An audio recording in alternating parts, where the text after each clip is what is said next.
Oras na para lumipat silang dalawa sa ating 100-gallon Godzilla tank. Hi guys, Vince here and welcome back to Drip.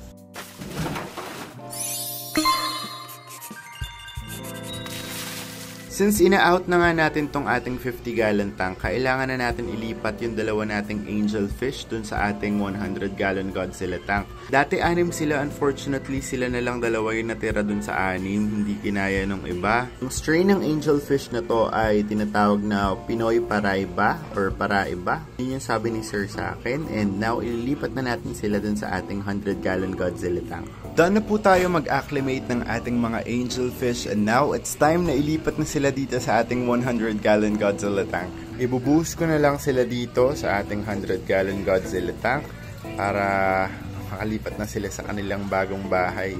Sama nila dito yung ating mga isda, yung mga molly, may mga angelfish din tayo dito. And ayun na silang dalawa, nakapasok na at last, nakakatuwa naman. Oh, I really hope na mag-thrive sila dito sa ating 100-gallon Godzilla tank. This is a more natural setup para sa kanila since meron tayong mga halaman dito, meron silang mga kasamang ibang isda, and mas marami yung available na food dito compared dun sa kanilang 50-gallon tank. They look really nice dito sa ating 100-gallon tank. Kitang-kita nyo. Mas maganda yung dating ng kulay nila dito compared dun sa 50-gallon tank. So, I'm sure na mas bagay na bagay talaga sila dito. Kasama natin ngayon si Sir Keith and yung girlfriend niya. Ayan, hello sa inyo. Saktong-sakto kasi kanina tinransfer natin yung mga angelfish. Ngayon, bibili na nila tong 5-gallon tank and bumili rin sila ng mga aquatic plants sa atin. And ito, binigay ko sila ng freebies. So, ayan, goodbye 50-gallon.